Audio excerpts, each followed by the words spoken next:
আমি যত সামনে এগোচ্ছিলাম ততই বুকের ভেতরটা হিম হয়ে যাচ্ছিল, কারণ টাকাগুলো কোথায় খরচ হয়েছে তারও বিস্তারিত লেখা ছিল।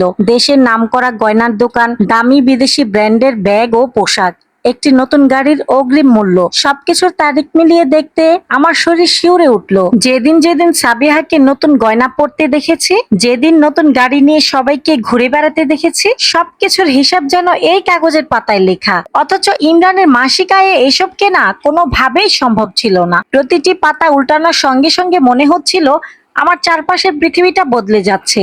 আমি ধীরে ধীরে শেষ পাতায় এসে থামলাম। হঠাৎ একটি লেনদেন চোখ আটকে গেল। মাত্র 3 দিন আগে, অর্থাৎ শাশুড়ি মারা যাওয়ার 2 দিন আগের তারিখ। সেখানে লেখা 20,000 টাকা উত্তোলন।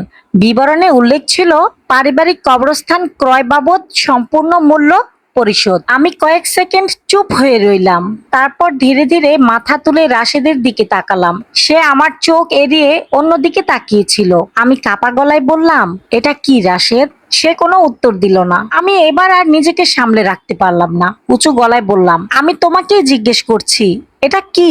রাগে আর অপমানে পুরো স্টেটমেন্টের কাগজগুলো তার দিকে ছুঁড়ে মারলাম। কাগজগুলো বাতাসে উড়ে পুরো ব্যাংকের মেঝেতে ছড়িয়ে পড়লো। আমার গলাটা কেঁপে উঠলো। গয়না কিনেছো, গাড়ি কিনেছো, দামি জিনিস কিনেছো, সবই বুঝলাম, কিন্তু কবরের জায়গাটা কিনলে কেন? আর সেটাও তোমাদের দুজনের নামে কেন? আমার কথা শুনে পুরো ব্যাংক নিস্তব্ধ হয়ে গেল। ব্যাংকের কর্মকর্তা থেকে শুরু করে গ্রাহক সবাই আমাদের দিকেই তাকিয়ে আছে। ইমরান কাগজগুলো তুলে নিয়ে একে একে পড়তে শুরু করলো। প্রতিটি লাইন পড়ার সঙ্গে সঙ্গে তার মুখের রং বদলে যাচ্ছিল। শেষ পর্যন্ত সে টলতে টলতে পাশের চেয়ারে বসে পড়লো। মনে হচ্ছিল সে যেন মুহূর্তেই সব হারিয়ে ফেলেছে। সাবিহা ভয় পেয়ে তার কাছে ছুটে গেল। কাঁদতে কাঁদতে বলল, ইমরান, আমার কথা বিশ্বাস করো, কবরের জায়গাটা আমাদের জন্য না, বাবা মায়ের জন্য নেওয়া হয়েছিল। আমি তিক্ত হেসে বললাম, সত্যি? তারপর ধীরে ধীরে বললাম, তোমার শ্বশুর তো 3 বছর আগেই গ্রামের পারিবারিক কবরস্থানে দাফন হয়েছেন। আর এই কাগজে স্পষ্ট লেখা আছে নতুন কবরের জায়গাটা রাশেদ আর সাবিহার নামে নেওয়া হয়েছে। আমার কথা শেষ হতেই সাবিহা কোনো উত্তর খুঁজে পেল না। তার মুখটা একেবারে সাদা হয়ে গেল।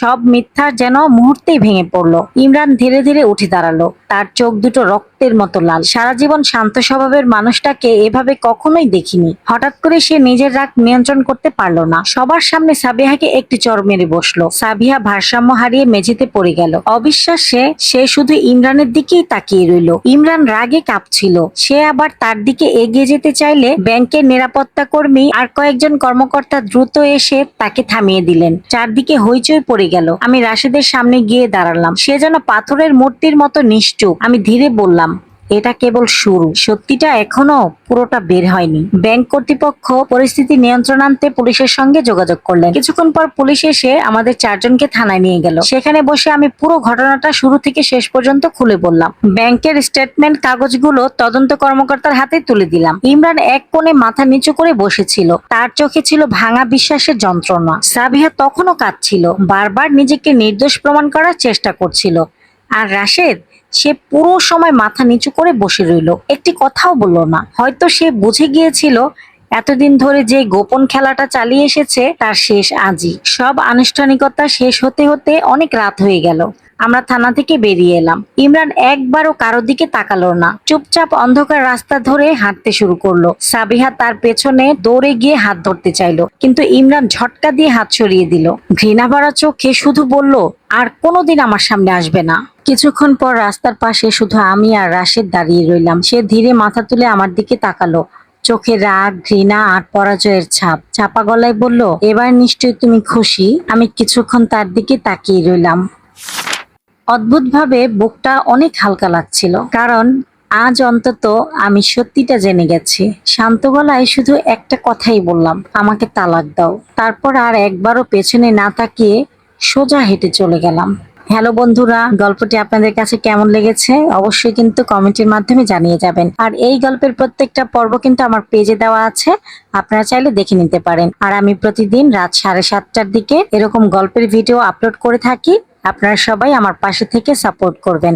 আজকের মতো ভিডিওটি এ পর্যন্তই। সবাই ভালো থাকবেন। আল্লাহ হাফেজ। আসসালামু আলাইকুম।